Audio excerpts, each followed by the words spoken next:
안녕하세요. 관계법규 이조입니다. 이번 시간은 88페이지에 건축물 등에 대한 건축 제한 등을 함께 보도록 하겠습니다. 우선 1번은 지역지구 안의 건축물과 관련된 건축 제한 규정을 마련하고 있는데, 여기 지역지구는 건축법만 가지고는 이해할 수 있는 상황이 아닙니다.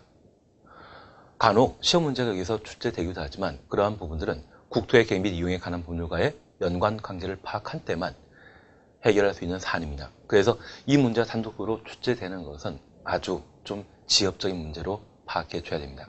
그리고 양가로 2번 맞벽 건축 및 연결 복도, 거의 시험에 안 나오더라고요. 여기 맞벽 건축은 두 동 이상의 서로 별개의 대지 소유자, 건축주가 건물 건축하게 되었을 때 건물의 벽을 서로 붙여 건축하는 것을 말하게 됩니다. 그래서 이 맞벽 건축도 자주 시험에 나오는 것은 아니기 때문에 그냥 지나가십니다. 바로 90페이지에 3번 가로 구역별 건축물의 높이, 그리고 양가로 4번 1조 등의 확보를 위한 건축물의 높이 제한, 이 3, 4번을 별표 각각 해놓으시고 건축물의 높이 제한과 관련된 내용으로 파악하셔서 이쪽을 정리해 주셔야 됩니다. 그러면 우리가 지금 건축물과 관련된 각종 건축 제한에 관한 사안들을 함께 보고 있습니다. 앞선 시간에는 구조, 설비에 관한 제한을 함께 보셨고, 이제 우리가 함께 보실 것이 높이 제한입니다.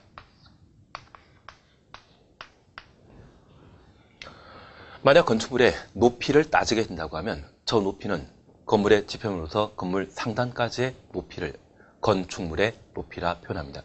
반면에 제한이란 말 쓰게 된다고 하면 이는 건축물 높이 결정과 관련된 공법상의 규제를 말하게 됩니다. 그래서 이 높이 제한은 우리 건축부에서는 가로 구역의 높이 제한과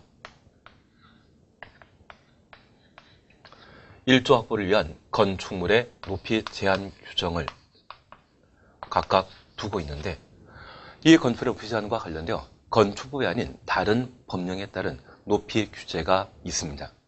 우리 고도지구라는 말 들어본 적 있나요?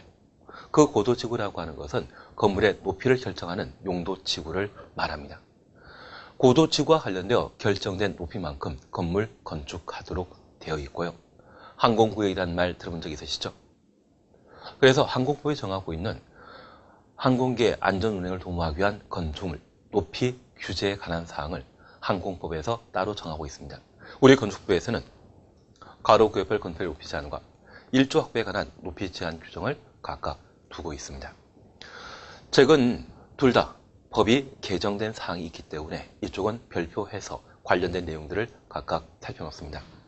우선 첫 번째, 가로 구역입니다. 도로 주변에 심어져 있는 나무를 가로수라 표현합니다.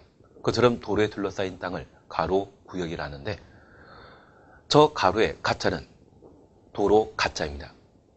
그래서 우리 종로 1가 2가, 을지로 1가 2가라는 말을 사용한 적이 있는데, 도로 형태가 동서로 뻗어 있는 것을 도로 가짜라 표현합니다. 그리고 세종로라고 하는 말 들어본 적 있으시죠? 도로 형태가 남북으로 형성되어 있다면 그때는 도로 로자를 사용하게 됩니다. 그래서 일반적인 건물 건축하는 대지는 한쪽 면만 도로에 2m 이상 접하면 되는데, 저 가로 구역은 건물 건축할 수 있는 대지 사방 모두가 도로에 둘러싸인 형태일 때 가로 구역이라 표현하고 있습니다. 이러한 가로 구역에는 대지에 드나들 수 있는 출입 통로가 여럿이기 때문에 일반적인 대지와 비교할 때 좀 더 효용 가치가 높죠. 그래서 이 가로 구역에 있어서는 허가권자가 결정한 높이만큼 건물을 건축할 수 있습니다. 그러면 이러한 가로 구역에 건물 한 동이 만들어지기도 하지만 여러 동의 건물이 각각의 건축주가 만드는 경우가 있습니다. 그래서 이 가로 구역과 관련되어 허가권자가 결정한 높이만큼 건물을 건축할 수 있다. 그런 기억을 해놓습니다. 그래서 90페이지에 동그라미 1번 높이 지정과 관련되어 허가권자는 가로 구역을 단위로 대통령령이 정하는 기준 절차에 따라 건축의 높이를 지정 공고할 수 있다. 그리고 가번입니다. 허가권자는 가로 구역의 높이를 지정하려면 지방건축위원회 심의 거쳐야 하며 이 경우 주민 의견 청취 등의 절차는 토지이용 규제 기본법에 따르도록 되어 있습니다. 그리고 4번입니다. 특별시장, 광역시장 동그라미 놓습니다. 도시관리위에 필요하면 가로구역별 건축의 높이를 특별시, 광역시 조례로 정할 수 있다. 조례 동그라미 놓습니다. 그러면 이 가로구역의 높이 결정은 허가권자가 최대 건축할 수 있는 건축물의 높이를 결정하고 그 절차와 관련되어서는 통상적으로 가로구역의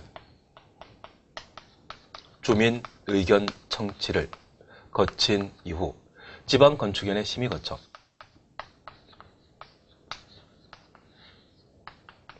허가권자가 가로구역별 건축할 수 있는 높이를 결정하게 됩니다. 그리고 저 허가권자 중에 만약 특별시장, 광역시장이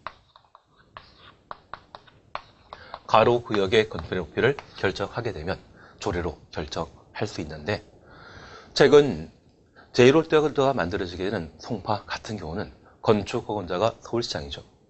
그 제1홀대의 건축의 높이 결정은 서울시장이 조례로 그 가로구역의 건축물의 최고 높이를 결정한 겁니다. 여기 조례라고 하는 것은 지방자치단체가 정하게 되는 성문법이죠. 조례와 조례 구분할 수 있습니다. 그래서 특별시장과 광역시장의 경우는 조례로 가로구역에 건축할 수 있는 건물 높이를 지정하게 됩니다. 그래서 그런 높이의 건물이 만들어질 수 있습니다. 그런데 여기 우리가 알고 있는 허가권자에 있어서는 특별시장, 광역시장, 시군 구청장이 일반적인 건축 허가권자이고 경기도지사, 도지사는 허가권자 아니죠. 도지사는 사전 승인권자입니다. 만약 시도지사가 조례로 가로구역별 건축의 높이를 결정할 수 있다. 그런 취지라고 하면 바로 틀린 것으로 파악해 놓습니다. 그래서 가로구역별 건축의 높이 결정은 허가권자가 결정한다라는 것 다시 살펴놓습니다.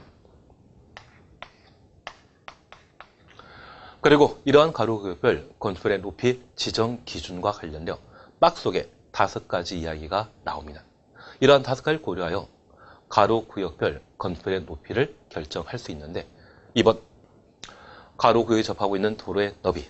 3번, 가로구역별 상하수도 등의 간선시설의 수용 능력 등을 고려하여 가로구역의 건축물의 높이를 결정할 수 있습니다.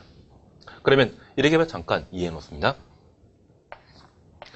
현재 가로구역인 도로가 사방으로 도로에 둘러싸여 있습니다. 그런데 이쪽 두 도로는 도로의 폭이 각각 25m이고 이쪽 두 도로는 도로의 폭이 각각 4m라고 하면 이 가로구역에 건물을 건축하게 되었을 때 이쪽은 고층 건물을 건축한다 할지라도 충분한 유동인구를 감당할 수 있는 도로 시설이 갖춰져 있습니다.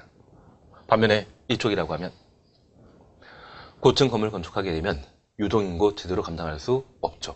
그래서 동일한 가로구역이라 할지라도 도로 너비에 따라 가로구역별 건축물의 높이를 따로 결정할 수 있다는 이야기입니다. 그리고 두 번째입니다. 이러한 가로구역에 전기, 수도 등의 공급량이 5층짜리 건물을 사용할 때 충분한 도시가스나 전기, 수도 등을 공급할 수 있는 간선시설이 설치되어 있는 상태인데 이곳에 5층이 아니라 50층짜리 건물 건축하게 되면 이건 곤란하죠. 그래서 저 가로구역에 공급하는 각종 간선시설의 용량을 고려하여 만약 5층짜리 건물에 100명이 사용할 수 있는 간선시설을 공급한다고 하면 100명이 이용할 수 있는 5층짜리 건물 건축해야 되지 이걸 1000명이 이용할 수 있는 50층짜리 건물 건축할 수 있도록 허용해서는 안 된다는 이야기죠. 그래서 이 가로구역과 관련된 높이 결정과 관련되어서는 도로의 너비 그리고 간선시설의 수용 능력 등을 고려하여 결정하도록 되어 있습니다. 그래서 1번에 토지이용 계획, 2번 도로의 너비, 3번 간선시설의 수용 능력, 4번 도시미관과 경관 계획, 장래 발전 계획 이러한 5가지를 가로구역별 건축물의 높이 결정 기준으로 삼고 있는데 대표적인 2가지 꼭 한번 살펴놓습니다. 그리고 3번 높이의 차등 적용에 대해서는 그냥 한번 보십니다. 허가권자는 같은 가로구역의 건축의 용도 형태에 따라 건축 높이를 다르게 정할 수 있다. 강행 규정입니까? 임의사항입니까?